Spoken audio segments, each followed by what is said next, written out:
live from NBC Studios, or we like to call it Sam's Club parking lot. Good morning, it's Ma Terry and Miss Lucy. How you doing there? All right, today we're going to talk about embracing minimalism and whether or not I embrace minimalism. But as part of minimalism, Miss Lucy, I never really had a pet dog, not until I was like 16 years old. Darn airplane. When I was 16, I had this cute dog named Buttons, and he was as cute as a button. Sorry, Miss Lucy. But then for like 30 years, my ex-husband and I, we had dogs. What you smell? We had dogs, but they were more like security dogs for our home. So I never really had a pet.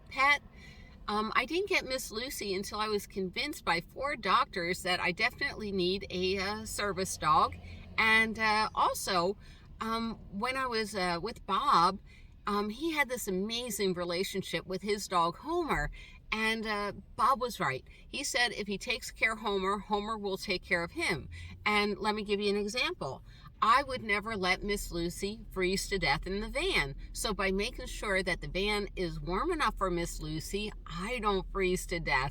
All right? So I just thought I'd say that, because Miss Lucy is the reason why I get so many things done. I've learned to lean on her, and she has pulled me out of depression.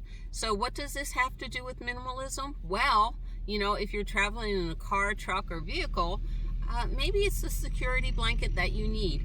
She has a very low growl, so she lets me know. So she lets me know if there's anybody approaching the van, which is really good. So for me, definitely having a dog, and it's nice to wake up and cuddle her.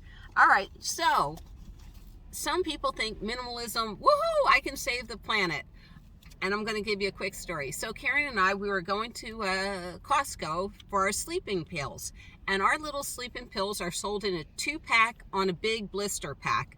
So, I got home and I opened my little jar of sleeping pills and once you pull out the 300 tons of cotton, oh my God, this is going to take a minute. And you look down into the bottle, basically they could have put Karen's sleeping pills and my sleeping pills and another bottle of sleeping pills in this bottle, and it still wouldn't probably have gotten to the top. So as long as we in America go for things like, oh, there's 2 packages here, we have a packaging problem in this country. So, I do shop on AliExpress, and AliExpress, they don't go by, ooh, look at the long strand of beads. They will tell you, you're going to get so many beads for so many dollars, and it'll come packaged really, really small and tight, because they know the more they save money on packaging, the cheaper they can get the product to me. And then I have people that says, oh, but you shouldn't buy from China. Hobby Lobby and all the others are buying from China, but they're taking that small little bags of beads and putting it on, instead of getting that bag for $1, they're making 10 strands of necklaces, long strands of necklaces, and selling each one for like $5. So if they're going to do it, what's the difference if I buy from Hobby Lobby? All right. So am I a minimalist?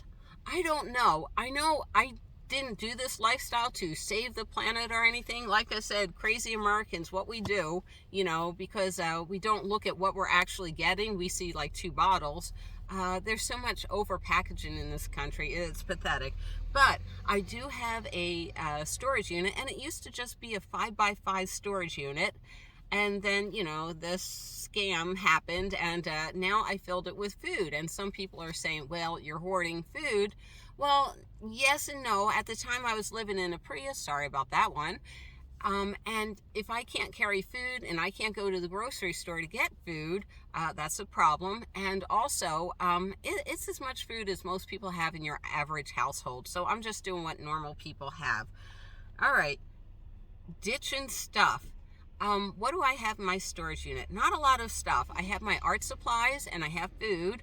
A lot of people think they're going to save their furniture. They're going to, rent this huge storage unit, and then it's going to cost $300 a month, when technically a lot of people like me, we go to Goodwill, we get our furniture, we go to yard sales and get our furniture.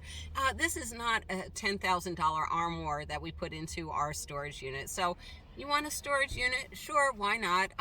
It may cost you more in the long run, but if you're just trying this lifestyle, it's a good idea. Try this lifestyle, see if it works, and then if it does work for you, then I'd get rid of the bigger, clunkier stuff in your storage unit and downsize. It's just for financial things. All right. Also, come up with what works for you. Me in my van and my storage unit and my huge tent works for me. But there's all sorts of different combinations that you can use.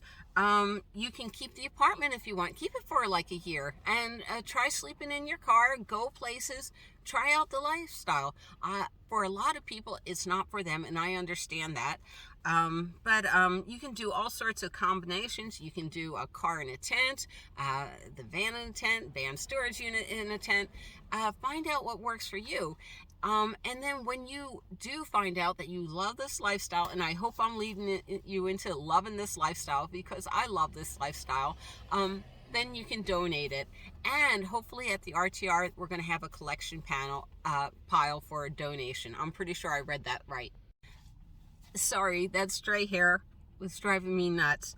All right, so I totally believe less is more, and I think it's a lot less frustrating to have a van full of not a lot of stuff than a van to where you're constantly having to do the van shuffle. And I do the van shuffle. You know, every night before I go to bed, I go in my little secret hatch back there and bring out all the bedding, and it takes me 5 minutes to put up my little extra drapes and everything, and put my little sock coverings along the wall. But and then in the morning it all goes back into the area.